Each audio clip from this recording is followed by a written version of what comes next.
Glad you could be with us for the daily devotion today. Remember, Jesus said the hour had come for the Son of Man to be betrayed. You might remember earlier we talked about how that there were people that wanted to kill Jesus, but it wasn't time for him to die.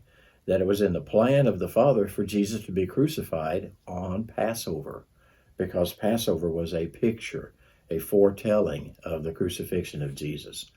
And so the hour had come, and now here comes Judas with a bunch of leaders and a bunch of soldiers. It says, while he was still speaking, Judas, one of the 12, came up accompanied by a large crowd with swords and clubs, who came from the chief priests and elders of the people. And Judas, of course, called him Rabbi and gave him a kiss on the cheek. It's really interesting. You look at the King James and you see the word master, and you think that Judas is actually calling Jesus Lord. But master actually meant teacher. And in the New American Standard here, it says he calls him rabbi.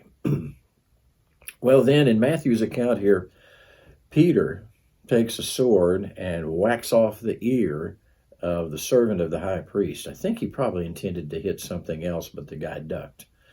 John says the guy's name was Malchus. And also there's some other interesting things from the book of John that relate to this. Here it just simply says that Jesus said, put your sword back. Those that live by the sword will perish by the sword. And I could have called 12 legions of angels to deliver me. And a legion was 6,000.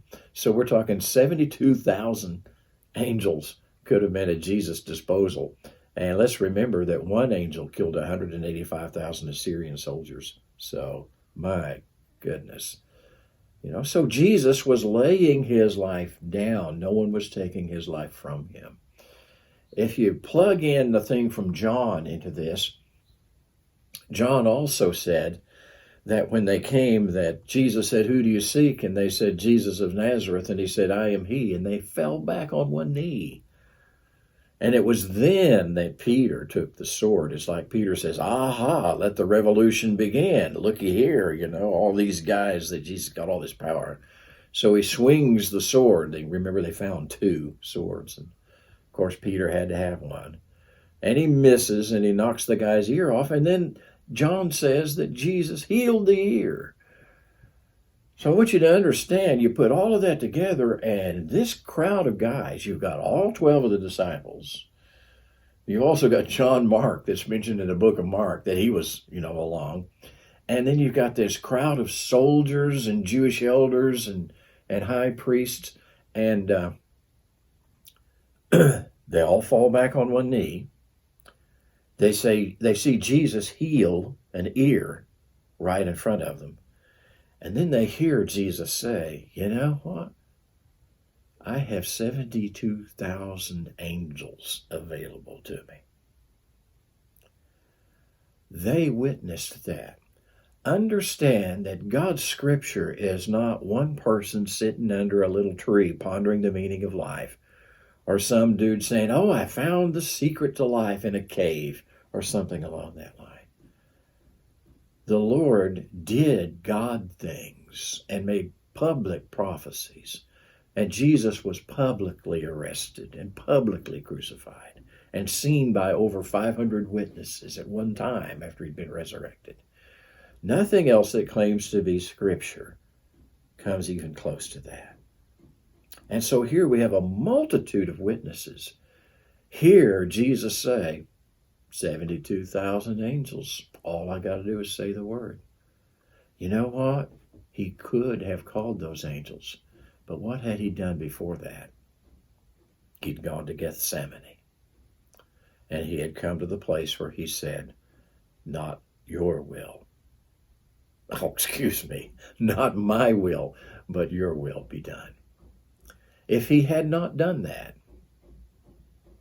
he might have called those angels and not ever gone to the cross. But Jesus went to the Gethsemane, and that's where the battle was. And that's where he won. He also wound it up by saying, how then can the scriptures be fulfilled that says it must happen this way? In the scriptures, it talks about him being betrayed by a close friend for 30 pieces of silver. And it talks about him being assigned a place with the wicked. put to death with the wicked, and then in the grave with a rich man, or in a rich man's grave. Joseph of Arimathea was a rich man. All of those things are prophesied. Now, Isaiah 53:6 really lays it down good. We all like sheep have gone astray, and we've turned everyone to his own way, but the Lord laid on him the iniquity of us all. That was the plan and prophecy of God. And Jesus was laying his life down willingly. And he left those angels alone, and he went to the cross the next morning.